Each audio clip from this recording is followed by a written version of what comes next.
So, this is a weird video to follow up with after I just talked about how much I don't like reading for like 7 minutes. But I guess it kind of works out because since you've obviously seen that video, right?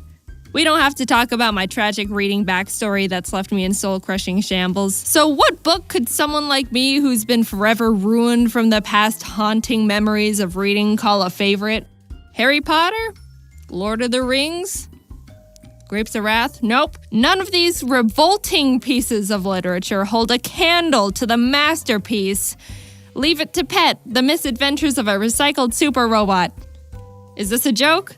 I'm not sure yet. I read this book in 6th grade when I was 11, and I'll preface it with, yes, it's a manga. Do I want to get into the debate if manga, comic books, or graphic novels are considered real books?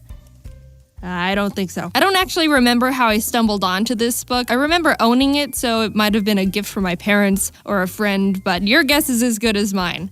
We can say it's a gift from the Lord. Leave It to Pet, The Misadventures of a Recycled Super Robot, is about this 9-year-old boy, Noboru, who recycled an orange juice bottle. The recycling plant wanted to say thanks for recycling and sent this little bottle robot called Pet to rescue him whenever he needs help or is in danger. Sounds great, but the catch is, Pet is actually trash. Just kidding. Pet's childish, easily distracted, and overly confident in his abilities, which results in him making situations comedically worse and not being able to fix anything. Also, I don't know if you picked up on this, but this is not a high reading level book. Don't make fun of me for liking it. The book starts off with Pet introducing himself as Noboru and his friends are being picked on by bullies, but when he arrives to save the day, no one understands what Pet is, or is supposed to do, or why he's here. Obviously. What would you do if this thing walks up and starts talking to you? So Pet explains, I'm the orange juice bottle you recycled the other day. And Noboru's like, I don't know what you're talking about. And Pet's like, I can't believe you don't remember. Freak. And the dynamic grows from there. There's not really a specific story. It's more episodic chapters where the characters are in different everyday scenarios that just get a little out of hand. And Pet, of course, is being a little bag of trash, complicating things that should have been an easy fix or weren't even problems to begin with. Chapter 7 is a good one. Noboru is out fishing with his friends and his line is caught on some rocks, so he calls for Pet. Leave it to Pet, what seems to be the problem? And as Noboru is explaining, Pet gets overpowered by the current.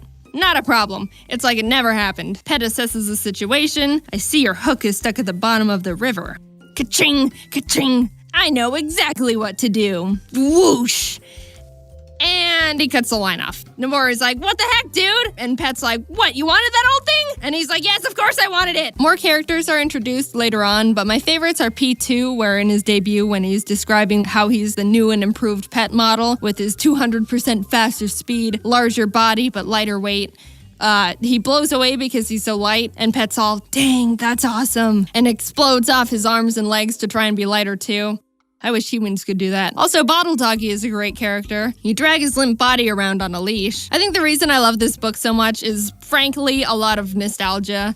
Not sure a 20-something-year-old would pick this up and deeply connect with Bottle Doggy's character arc. But the author, Sonishi Kenji, also created, in my opinion, a really cute little knucklehead I just want to have in my life, and 11-year-old me was obsessed with. Pet became one of my favorite characters for a bit, and I would draw him all the time. In class, we had our desks arranged in groups, and I had a bit of open space on the side because my desk was on the corner. So I drew a little Pet and stuck him on the side for the world to see how much of a stan I was. No one cared. Why are you drawing orange juice? I would make my own little original characters of bottle robots that I would want. I believe the original term might be trash Sona, and recycled extra things in hopes I could have my own pet. I was really big on imagination and stuff as a kid, so anything that played around with enhancing reality in fun and creative ways was right up my alley. And it taught me how to recycle, so you're welcome, Greta Thunberg. I don't think I've ever heard anyone talk about this book. Ever? It seems like it slipped under the radar for some reason. And I think it deserves more love because the humor in it was suitable for 11-year-old me, and I bought the book to read through again, and the humor is still suitable for me. So either it's fun for all ages, or I haven't mentally progressed since grade 6. Of course, naturally, there's nothing wrong with having things targeted towards certain age groups, But I think there should just be more things like Pet, The Misadventures of a Recycled Super Robot, bringing families and people of all ages together with his charm, froggy hat, and massive glistening samurai muscles. I'm telling you, there's something in here for everyone. Sure, the story is pretty simple, but the humor, which I always value the most, is great for all ages and doesn't try to dumb anything down to baby younger readers. I think it's easy to think kids are children until they're not, but they're still people and can tell when they're being talked down to.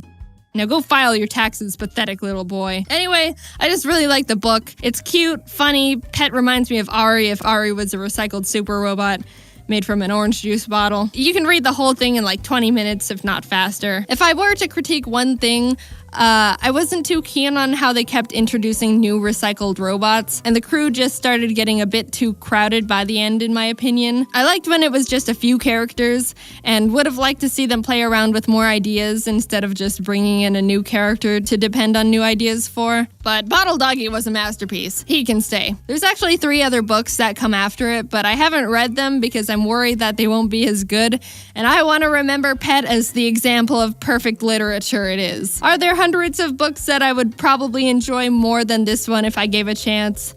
Yes. But am I still gonna end the video without giving a reasonable explanation for me not trying to find them? Yep. Hey again, it's me. Thanks for watching the video. I wanted to say thank you to everyone who stopped by the charity live stream the other day. I was blown away the entire stream.